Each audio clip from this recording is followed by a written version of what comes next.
What motivates me as a parent are my children. They push me every day to be better for them, to do whatever needs to be done to ensure that they have the absolute best education and the best life possible. How my daughter comes home every day and I'm just like stunned, like all the things that she knows as a kindergarten, because comparing to public schools,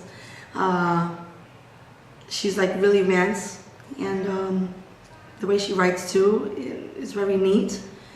She's very like she has a thing like she wants to learn all the time, and that's what I want. What motivates me as a parent is to see my children experience things that I have never experienced, and for doors that to open for them that I could never imagine being open for myself.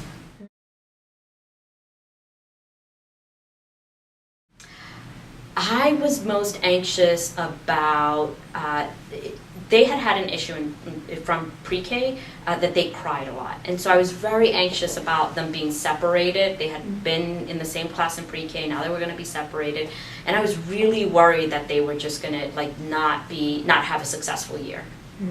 Just, really the academics. I wanted to make sure that I wanted my kid to be the smartest kid in the class. I'm not going to lie. So I was really excited about, what AF was putting forth, that they were offering. And I just couldn't wait to, brag about all the things that my baby was learning at her school.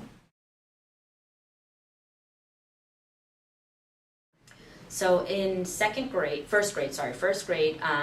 we received a phone call towards the end of July from all of the teachers saying, "Hi, my name is so-and-so, and I'm going to be so-and-so's teacher." And I was like, oh God, I love this.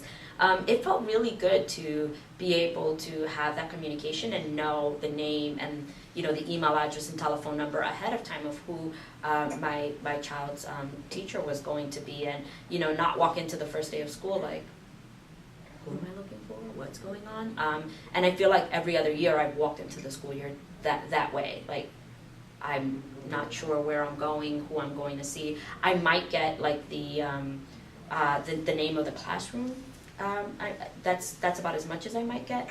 But knowing like, no, I am looking for Miss So-and-so or Mr. So-and-so, and going to that like that.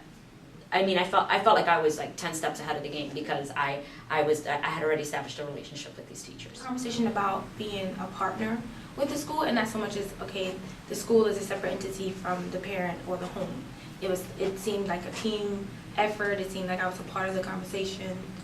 It seemed like the leadership was interested in who I was interested in who my child was, and what our aspirations were as far as her future and her education at Apollo.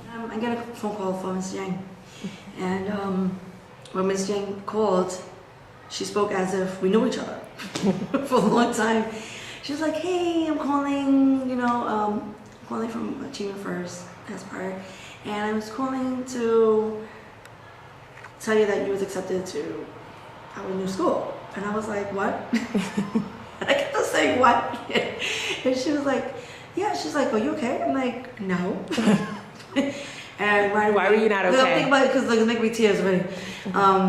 I was jumping joy, like I won the lottery, and I was excited. It took me a while to talk and everything, but she was very friendly, and I had told her that I was accepted, for Apollo and everything. But of course, as soon as she called me, I said, yes, I'm coming. And she's like, "Okay, great, come." I forgot the date.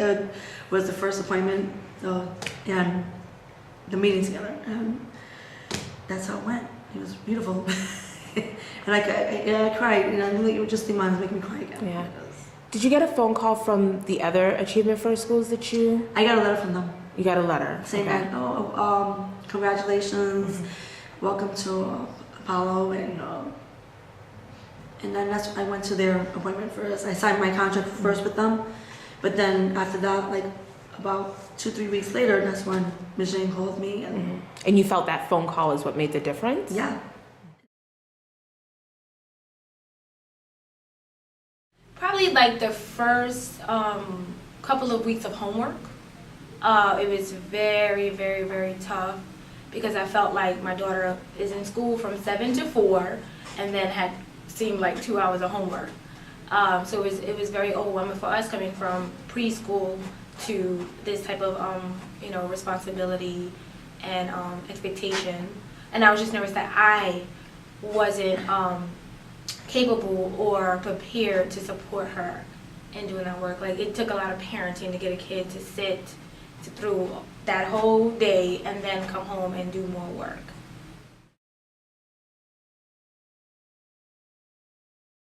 The advice that I can give is communicate with your families, get to know them, find out who they are, find out what they're about, get to know your community.